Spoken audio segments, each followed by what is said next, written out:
The wind on the high plains has a way of speaking first. Before a word is said, before a name is shared, the wind tells you who's standing strong and who's barely holding on. Early spring of 1879, Wyoming Territory. Snow still clinging to fence posts, sky the color of tin. Peter Zane rode toward the Cheyenne stage depot, with that wind in his face and a simple promise in his chest. Something new might be waiting. He had tucked a creased newspaper ad into his coat so many times the ink had started to soften. $5, sent ahead, money he could not spare but parted with anyway, for a woman he did not know. Not a romance, not a rescue, just a chance to keep going. Maybe you've had a season like that, when life feels like a series of empty corrals and doors that won't open, and what you can afford is not hope in full, only the down payment on a different day. The stage rolled in under a low sky, iron wheels sighing as if they, too, remembered how long winter can be. She stepped down in a brown cotton dress, faded but clean, hair pinned a little too tight, like someone trying to add years to her face. She looked out over the waiting men, scanning, measuring, and when her gaze found Peter, something in it steadied. He stood straighter than he had in months. "You Peter Zane?" she asked, voice calm, hands fisted at her sides. "I am," he said. "You must be Geneva." Geneva Vaughn. She had only 2 carpetbags. She let him take them without a word. They rode side by side to his place. No talk at first, just the racket of wagon wheels and the egg of early thaw. The land unfurled, brittle grass, the line of cottonwoods, a roof that needed mending as badly as the man who owned it. She asked how far, and what grew, and whether the creek ran deep in summer.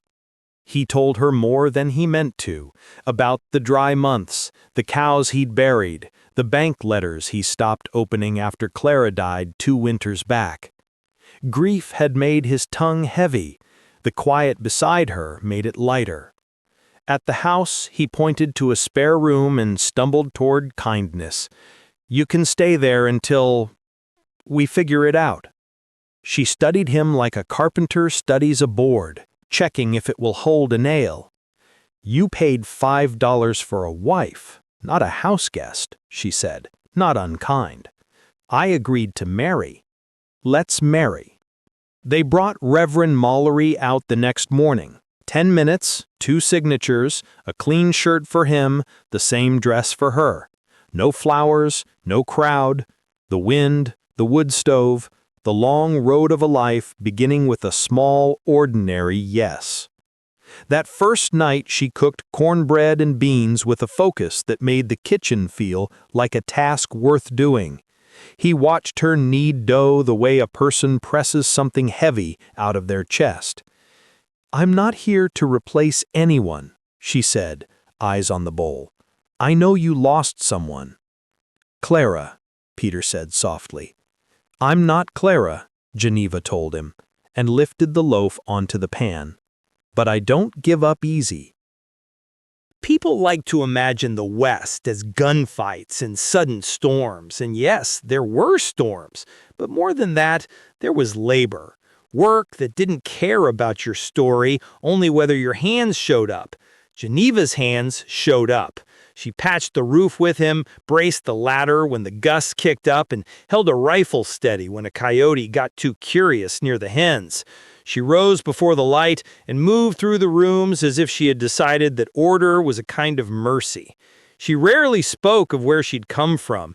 Sometimes late, he heard her crying through the wall, quiet, like someone folding a letter they weren't going to send. He didn't ask, not yet. Then, one afternoon by the north pasture, he found 2 children at the edge of his land, a boy with a torn coat and the chin of someone who had learned how to answer before he was asked, a little girl holding his hand so tight her knuckles were white. "Where are your folks?" Peter asked, kneeling to eye level. "Gone," the boy said. "I'm Henry, This is Hope." The girl's lips were blue with cold. He brought them inside without deciding to. Geneva wrapped Hope in a quilt and set her by the fire with a bowl of soup that smelled like steadiness itself. They didn't press the children for a story. Sometimes the body needs heat before the heart can speak. Later, with their hands warmed and their faces unpinched, Henry told it in the plain way of kids who know better than to expect rescue. Father left, promised to send for them. Didn't. Mother sick, buried her. They walked toward Casper because someone said there was work until the cold said there wasn't. "They can stay," Geneva said, voice soft but not wavering. Peter didn't argue. It's funny how a house can feel bigger when you add people to it, how silence can change from emptiness to space. Spring broke what winter had locked down. The frost let go grudgingly, then all at once. Mud swallowed boots and gave them back. On the yard at first light, Geneva stood with sleeves rolled, braiding Hope's hair into two uneven plaits, while Henry clutched a feed bucket like he didn't want to put it down and be told it wasn't his. Peter hitched the mule and pointed the plow north. Geneva looked over the fields and chose the south with Henry. "If you see anything that don't belong out here, you come get me," she told Hope. The child nodded into the weight of a rag doll stitched from an old flour sack. By noon, the sun pressed steady and relentless. Peter leaned into the plow the way you lean into a truth that hurts, steadying himself with the rhythm of the furrows. He didn't see them again until dusk-colored dusk. Geneva came back with mud clinging to her hem, Henry with a new way of holding himself, tired but tall. At the basin, she rinsed her hands and passed the water to the boy first. They ate. A little more talk, a little less distance. Who would have thought that dignity could be the shortest bridge between strangers? That night on the east fence line, Peter listened to the rails creak and to his own thoughts. He heard her boots on the grass before he saw her.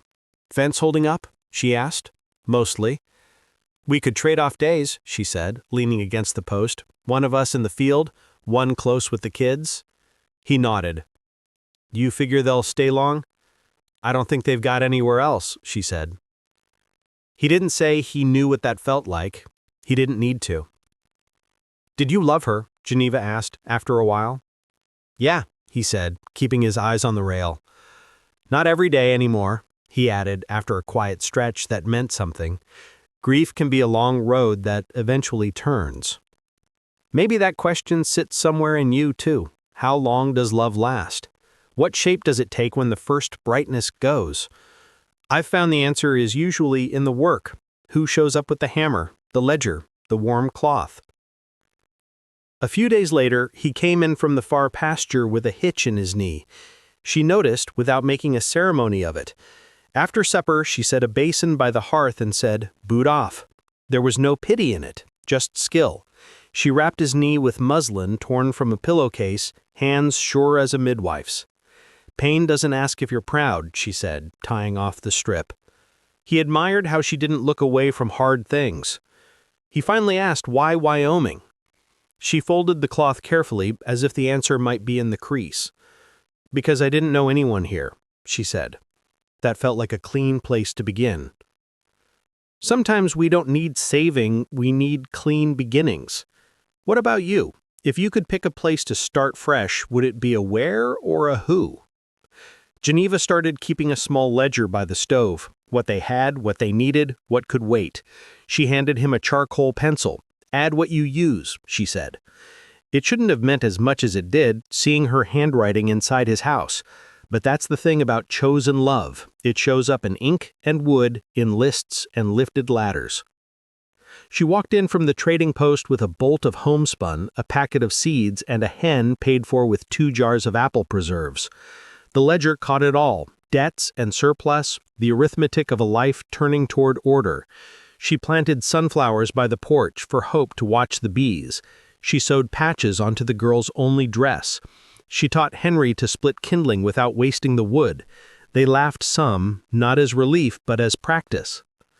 Not everything came gentle. A letter arrived with no return address, someone from where she'd run from, someone who thought they still had a claim on her. Geneva read it once, quietly, then fed it to the stove. The paper curled, blackened, turned to ash faster than you'd think. When a man rode up 2 mornings later, older, a limp, a rifle slung low, Peter stepped onto the porch with his body angled so the children were behind him. "Looking for a woman," the man said, "goes by Geneva Vaughn." "Who are you to her?" Peter asked. "Brother." The man said, "Thomas. He ate on the porch that night, the way weather passes through without asking what you had planned. He stayed 2 days, worked the fence line, left a note tucked under the ledger, and rode out before light." Geneva did not open the note.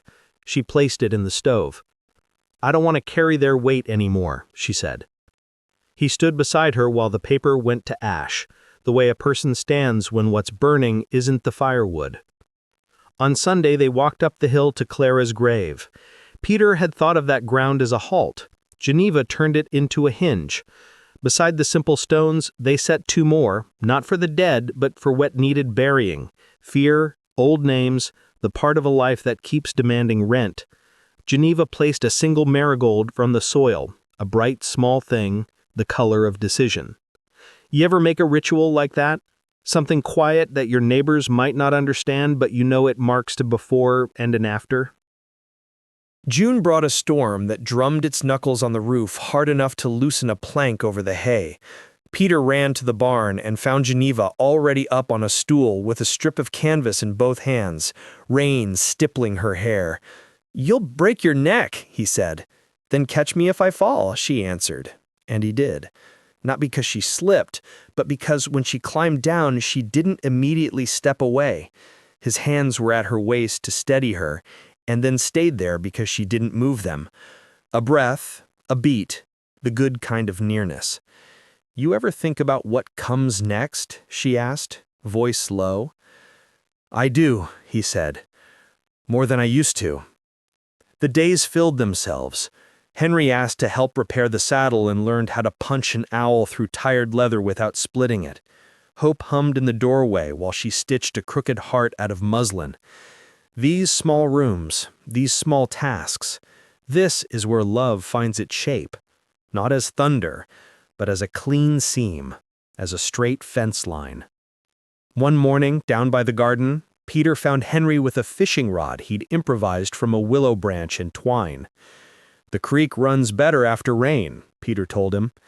"You wait a few days and I'll show you the spot where they bite." Later that week, Geneva stood on the porch with a folded letter she'd brought home from town. No return address. She opened it slow, read it once, folded it again, and slipped it into the fire. He didn't ask. He saw the way her shoulders settled, higher, then lighter. Sometimes choosing is not what you take in, it's what you refuse to keep. They were, by then, partners in the most literal sense.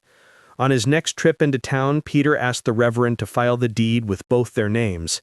He gave Geneva that paper folded soft as cloth. "You didn't have to," she said. "I wanted to," he said. "It's yours, same as mine." They planted sunflowers together the next morning, soil under their nails, the good ache across the shoulders. Neither said so, but both knew what they were planting wasn't just for bees. Summer came not with a shout, but with a patience that ripened everything. The barley standing tall and pale, laundry taking longer to dry, afternoons so warm the front steps felt like a pew. Geneva shelled peas, toes bare against the boards. Peter sanded the edge of a cradle they'd knocked together from spare pine. "Henry says he wants to build a sled next," Geneva said, smiling toward the road where there was no snow at all. "I told him he ought to wait." "He's got a mind for shaping things," Peter said. "Might be he ends up better with tools than I ever was." "He's steadier lately." She said both of them are. "They know they're safe," Peter answered. Then Geneva turned to him, face so calm it was almost new. "You ever think about adding to it?" she asked. "To what?" he said, even though he felt the answer reach him before she spoke. "This," she said, her hand taking in the field and the thin thread of smoke from the chimney and the hum of bees. "The family." "I've thought about it," he said. "I'm late," she said. He crossed the porch on his knees, not touching her until she nodded because he'd learned that you don't crowd a strong thing. "Are you all right?" he asked. "I think so. It's early. We'll take care of it. All of it."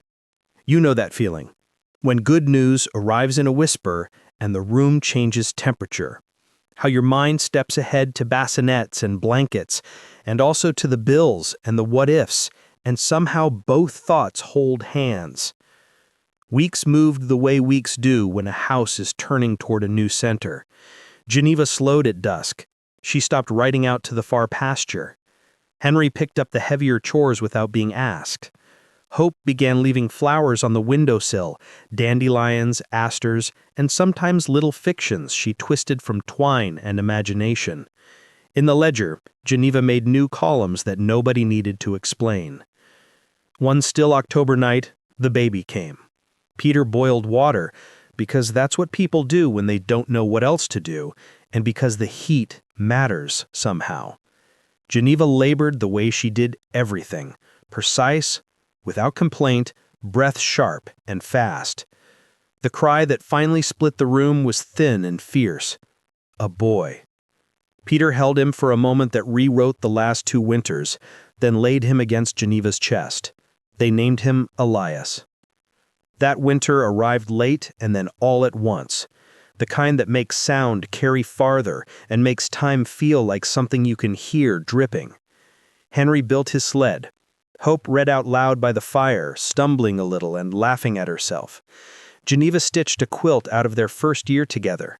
The hem of her wedding dress, a sleeve from Henry's too-short coat, a square cut from Peter's old work shirt, the corner of a flour sack that had once been a doll. If you'd asked her what the pattern meant, she would have said it was just what fit. But we know better. It was a map. Pieces of survival sewn into a blanket of belonging. Sometime in the thaw, they did another quiet, brave thing. They walked back up the hill with a second set of stones, laid them beside Clara's grave, not for the dead, but for what needed a place to rest.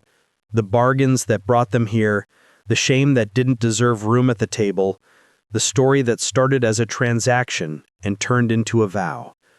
When they were done, Geneva slid her hand into Peter's, and they both understood that you can't rewrite the beginning, but you can choose the ending and the long middle. Years have a way of rounding off what once felt sharp. Elias learned to walk and then to run with the particular purpose of little boys. Henry grew taller than the fence posts, his hands rough and sure, the owl and the rope and the plow, all answering him like old friends. Hope's fingers were always smudged with color, her quiet bright like a lantern. Her marigolds marched along the porch where the bees came like a promise. The barley bowed and rose with the wind. The roof held. One morning in a green spring, Peter and Geneva stood at the edge of the field with the sun high enough to be kind. She reached for his hand, thumb running along the back of his knuckles like a thought, and she said, "We did it." "We're still doing it," he answered, and kissed her temple, because some gestures stay right, no matter how many times you use them. "You're the first place I ever belonged," she told him. "You're the only home I ever needed," he said back, and meant every word. I've been thinking about them since I first heard their names. Peter with his clean shirt and his stubborn grief, Geneva with her ledger and her shoulder set, and the way she said, "Catch me if I fall," like she knew he would. I think about Henry and the willow branch fishing rod, about Hope humming while she stitched a crooked heart, about a marigold laid where memory meets decision, about a cradle sanded smooth, about a deed with 2 names, about a house where the quiet stopped being a weight and started being a room you could breathe in. And I think about us, too.